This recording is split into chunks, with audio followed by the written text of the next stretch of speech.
This is transaction fees. Okay, what's supposed to happen is right now we have what's called block reward every 10 minutes, which halves every 4 years, which basically cuts it in half and half and half and half, and that goes out 100 years. But every 4 years, it cuts in half, which is dramatic. And here you can see the fees, the transaction fees, which are normally incidental, very, very, very cheap. No one really cares as much for them. The problem I see with that is the block reward is done on an incentive basis right now. They're incentivized to get it done with under 10 minutes. And that's what the hashing goes. The new emergency difficulty rating, or they put in there, it's working good. It just tracks it really fast. The problem is when it used to, the old one, when it first forked, it would go too low and the blocks would come out too fast. But anyways, the thing that I think would be very, very, very good idea would be to make the transactions also incentivized. And what's so nice about this is this will give it a constant edge in chewing up the hash power of the rivals. And you're going to say, how is that possible? Anyways, so you have a rule of half incentives. 0.5 goes to the miner. The winner of the block, no matter what, he gets half. Okay? Don't forget that. Of the transactions. The block reward doesn't change. The EDA, nothing changes. This is a separate issue.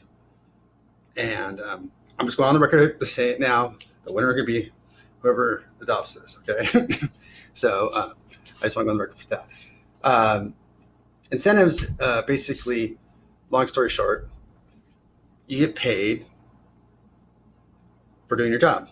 That's kind of over. And half the job is finding the block, be the winner of that. You get half of that. Now you got an extra incentive. This says 0.5 goes, or half goes to the miner. Transaction, not the block reward, okay? Half goes to the miner. The other half, let's say they took too long, over 10 minutes, right? We want it in 10 minutes, right? That's okay.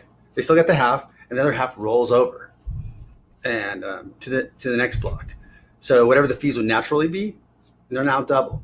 And what that's doing is, if it's taking too long, it automatically puts pressure. And when I say pressure, the mining reward goes up, doubles, and so that brings in more hash power. Simple as that. No problem there.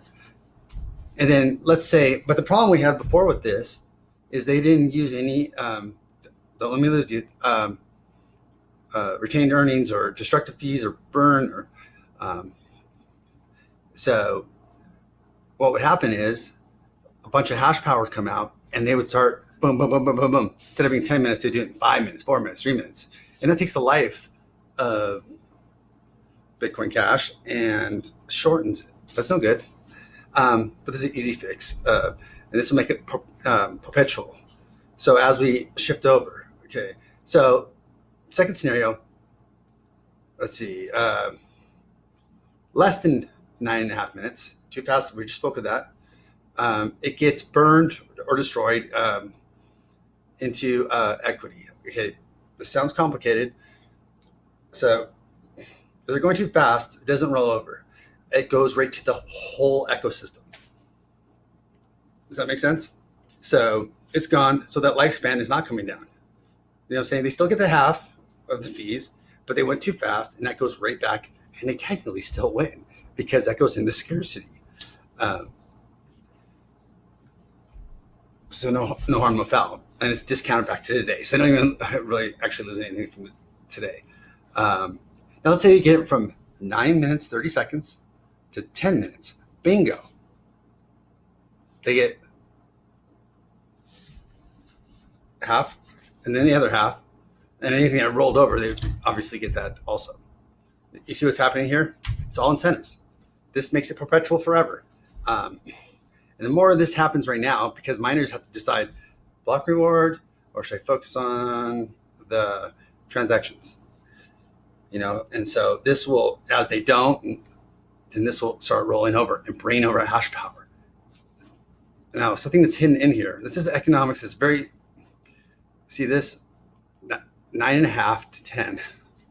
This is why this will eat away the hash rate. You literally have to play it out. Okay, I also threw in a part 2, not to get too complicated in one day.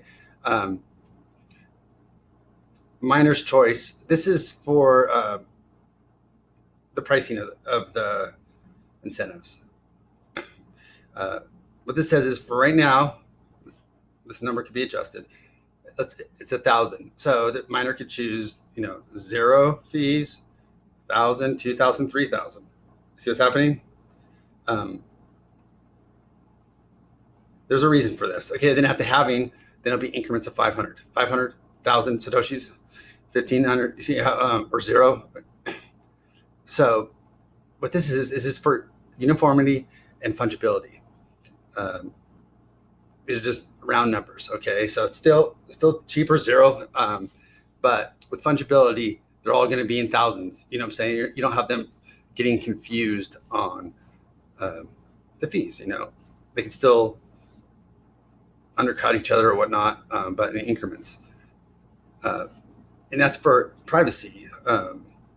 Privacy is very important if you don't want people reading your stuff when you talk to grandma or your mom or your family, So anyways, I'll leave it off at this. The other thing I could say is, let me see what I got here.